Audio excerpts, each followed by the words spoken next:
چند دن پہلے جو پارلیمنٹ میں ہوا اور پہلے 26ویں ترمیم میں ہوا، اس سے پاکستان کے نظام عدل کا جو عمارت تھی وہ ڈھا دی گئی ہے۔ عدلیہ اپاج کہنا لفظ کم ہے، نہیں ڈھہ گیا عدلیہ کا نظام۔ 26ویں ترمیم نے ایک حد تک کیا، پھر 27ویں ترمیم نے۔ اب آپ جانتے ہیں پاکستان جیسے ملک میں جہاں الیکشن لوٹ لیا جاتا ہے، جہاں ججوں کے بچوں کو اغوا کر کے فیملی پر دباؤ ڈال کر بھی بعض اوقات سننے میں آیا کہ فیصلے کروائے جاتے ہیں، لالچ دے کر پروموشن کے فیصلے۔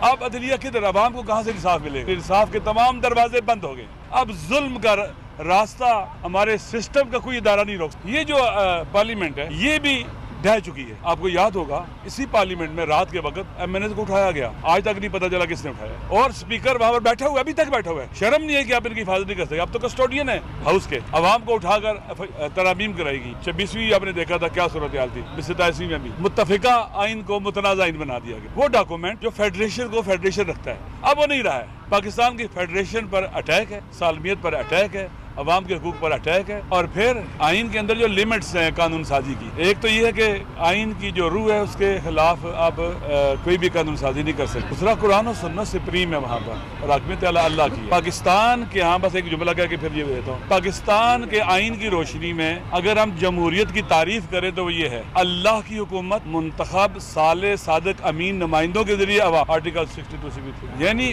کوئی بھی ایسا حکم جو اللہ کے احکام کے خلاف ہوگا وہ یہاں جاری نہیں ہو سکتا۔ امیونٹی صرف خدا کو حاصل، خدا کو حاصل ہے، وہ تو دینے والا ہے، خدا کے علاوہ اور کوئی جواب دے۔ آپ نے 2 بت تراشے ہیں بندوں کے، 2 آدمیوں کو خدا بنایا ہے، ایک پریزیڈنٹ کو اور ایک چیف صاحب حافظ قرآن ہے، انہیں ریجیکٹ کر دینا چاہیے، اس کو نہیں ماننا چاہیے۔ پریزیڈنٹ بیچارہ بیمار ہے، کب تک وہ زندہ رہے گا؟ 2-4 سال 10 سال 15 جو بھی ہے، اسے چھوڑ دینا چاہیے۔ یہ بغاوت ہے خدا بند متعال کے مقابلے، قرآن و سنت کے مقابلے میں بغاوت ہے۔ ایسا قانون بنانا اور ایسے اختیارات لینا، یہ فرعون بندہ بن جاتا ہے پھر، جو کہتا ہے انا ربکم الاعلی، میں تمہارا سب سے بڑا رب، میرا قانون چلے گا، میرا آرڈر چلے گا، میری مرضی چلے گی۔ اب یہ جو خدا بنائے انہوں نے، بندوں کے خدا بنائے ہیں انہوں نے، یہ بت تراشے، تو وہ کہیں گے کہ ہماری مرضی چلے گی، ہم ایسی کی تیسی کر دیں گے، ان کی اٹھا کے پھینکو ان کو۔ بولا کیسے ہے؟ لوگوں کے لبوں پر چپ کے تالے لگائیں گے، بنیادی انسانی حقوق پہلے ہی پامال کر رہے ہیں، لوگ مسنگ ہوتے ہیں پتہ ہی نہیں چلتا ہے۔ پھر جو کام کریں گے، آج اسرائیل کو تسلیم کرتے ہیں، کوئی پوچھ سکے گا؟ بتائیں، پاکستان کے نیشنل انٹرسٹ کمپرومائز ہو، نیشنل سیکورٹی کمپرومائز ہو، کچھ بھی ہو،